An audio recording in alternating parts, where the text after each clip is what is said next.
e vamos convidar Fernanda Martins e Miguel, já tá aqui no nosso estúdio, pra gente resenhar também sobre esta rodada e sobre o jogo do sábado, né, também, em que o Atlético voltou a perder o campeonato, né, talvez decepcionando, enquanto a gente falava semana passada, né, a responsabilidade era muito em cima do Atlético, porque o Flamengo joga com reserva, tá aí visando a Copa do Brasil, e acabou que não conseguiu superar o rubro-negro, perdeu por 1-0 no sabadão. Boa tarde, Fernandinho. Boa tarde, Léo, boa tarde, Pedro, boa tarde a todos que nos ouvem. É mais uma segunda-feira aqui que a gente tá aqui para tentar justificar um resultado não muito bom, ou na verdade um resultado ruim do Atlético, né? Que não perdia há 3 rodadas, mas havia empatado com o Ceará dentro de casa na última rodada. Era um jogo pro Atlético se reabilitar diante de um rival, né? Por mais que tenha sido um jogo contra um time alternativo, né? Um time reserva do Flamengo, mas era um jogo pro Atlético que tinha tudo para se reabilitar, para se afirmar mesmo nessa reta final, coisa que o Atlético não tá conseguindo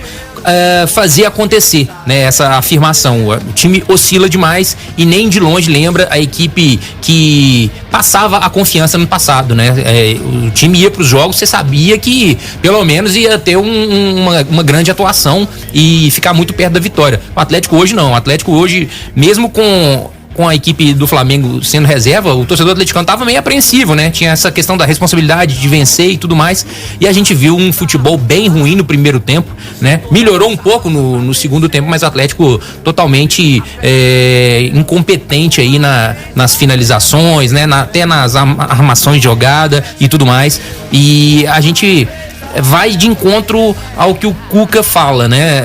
Ele gosta de citar números, né? Mas a gente vê uma improdutividade muito grande no Atlético e tecnicamente jogos ruins, né? O Ceará eu lembro que após a entrevista, após o jogo contra o Ceará, o próprio Pedro Abílio havia feito uma pergunta de que tecnicamente o Atlético tinha ido mal. O Cuca negou, não achou que tinha ido mal. E no sábado também o Atlético tecnicamente foi muito mal também, né? Só tendo visto o gol tomado, uma liberdade muito grande pro Fabrício. Ele falou com a gente também a respeito dessa derrota para o Flamengo desse final de semana. Tomamos um gol assim que não é normal a gente tomar. Uma bola levantada, não é uma bola da linha de fundo, uma bola nem da intermediária, né? Uma bola levantada pelo zagueiro e nós tivemos um mau posicionamento e acabou que o Everton fez uma diagonal e fez o gol. Esse gol muda tudo, né? Porque ele passa a encorajar ainda mais o adversário, estimular ainda mais o torcedor, que no segundo tempo o time do Flamengo passou a defender o resultado que lhe era favorável, né? Lógico que a gente fez as mexidas, eu acho que quem entrou, a maioria dos que entraram bem. Nós tivemos o domínio total do jogo, criamos as oportunidades com o Nacho, o Santos pegou, com o Ademir, o Santos pegou. E o que falta, né? Falar em números, assim, o número é o raio-x do jogo, cara. Se você não falar em número, não é porque perdeu ou ganhou, os números é o raio-x do jogo. Eles vão te dizer de que forma que teu time jogou. A gente teve o dobro de posse de bola, 10 escanteios contra nenhum, o dobro de finalizações, mas não fomos contundentes. A gente não está sendo decisivo. E a diferença é essa. A gente está criando muitas chances para fazer poucos gols, diferente do que era antigamente, que nós tínhamos 4, 5 jogadores decisivos. E o momento, hoje, esses jogadores, infelizmente, não estão sendo decisivos. E esse é o momento que a gente atravessa. O Cuca havia citado também, né, que vinha mexendo doce, que estava vindo mexendo doce, e ele deu um exemplo, né, que tá colocando todos os jogadores que ele tem à disposição para os jogos. Eu estou usando todos os jogadores. Me fala um jogador que não está sendo usado. Hoje o jogo não permitiu que a gente pusesse o Rubens, porque no final o Guga pediu para sair, porque era a mexida que eu tinha aqui do lado. Então a gente tem usado todos os jogadores, né? Não tem, o jogo passado foi o Sacha, esse foi o Vargas, esse foi o Kardec, as mexidas, né? Foi o Pavon, foi o Mariano, a gente joga com o Guga, está usando todos os defensores, exceção do Hever, que tem tido poucas oportunidades, mas também tem a nossa confiança. Então a gente tem usado todos os jogadores, né? Você falou que ia mexer o doce, estou mexendo. E infelizmente não está acontecendo os resultados. É isso, infelizmente não está acontecendo os resultados, mas o Atlético também não vem fazendo por onde, né? É isso que a gente está debatendo. O Cuca pode até não concordar, igual ele realmente não concorda quando ele fala que a equipe sempre tem jogado bem, mas a gente está vendo outros jogos, né? O primeiro tempo contra o Flamengo, o Atlético foi totalmente inoperante, né? Chegou poucas vezes, quando chegou um chute de fora da área do Hulk e olhe lá, né? Então, o Atlético muita dificuldade na armação. Tem jogadores, e aí a gente pode citar nominalmente durante a temporada toda, que nem de longe são os jogadores da temporada passada. E aí a gente fala o Alan, especificamente, né, que é um jogador que realmente perdeu um poder de marcação muito grande. O próprio Zaratio, isso também muito por conta também de lesões, né? Esse ano ele teve muitas lesões, então a gente tem que levar isso em consideração. O próprio Alonso também vem cometendo falhas, né? Sistemáticas assim de posicionamento, enfim, até de lentidão também, né? Perdendo na corrida para alguns atacantes, como quase entregou o empate pro Santos, né? Foi driblado lá pelo Ângelo e teve que fazer o pênalti. A sorte do Atlético que conseguiu fazer o gol de pênalti logo na sequência, porque senão seria mais um resultado entregue, né? Uma perda de 2 pontos lá na Vila Belmiro, enfim. O Atlético tem muitos problemas, além da questão anímica também, né? O time parece não entrar com aquele espírito de que tá disputando uma vaga na Libertadores. Parece que tá de férias, o Atlético. Exatamente. É aquilo que a gente já falou já umas 3 semanas, né? Que a gente vem falando, tá com a cabeça em 2023, mas esquece que 2022 ainda tem coisa para buscar. Então você imagina o Atlético inaugurando o seu estádio, Léo, contra o Curicó Unido, né? Na Sul-Americana. Eu falo brincando, assim, sem desmerecer a equipe que eu tô falando, mas assim, o investimento que o Atlético tem, né? Com a estrutura, com essa folha salarial que o Atlético tem, a gente já sabe que pegar uma vaga na Libertadores é muito pouco. Isso já tá claro.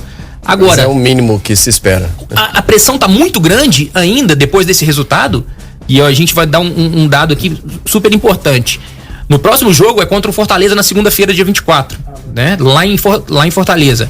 O Fortaleza, na virada do turno, ele estava a 17 pontos atrás do Atlético. A 17 pontos. Ele tinha 15 pontos, o Atlético tinha 32.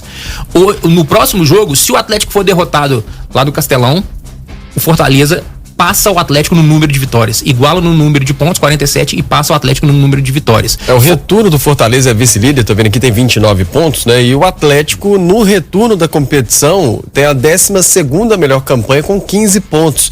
E isso significa apenas 4 pontos a mais do que o Coritiba, o Cuiabá, na verdade, e o Bragantino. O Bragantino é o 17º, também tem 11 pontos no retorno. Então, só 4 pontos a mais do que quem estaria numa zona de rebaixamento do retorno, né? Assim, pra ter só uma ideia e pontuado o que você tá dizendo, né? É um péssimo retorno, né? A volta do Cuca, realmente, assim, esse trabalho ainda não engrenou. Ele tá tendo dificuldades muito grandes para tentar, não vou falar se é detectar, porque eu acho que ele já sabe qual é o problema, mas tentar mudar esse cenário. E os próprios jogadores também não estão conseguindo aí desempenhar o que eles desempenharam no ano passado. Então, esse jogo da próxima segunda-feira, o Atlético nunca tá entrando tão pressionado quanto esse jogo de segunda-feira. Por quê?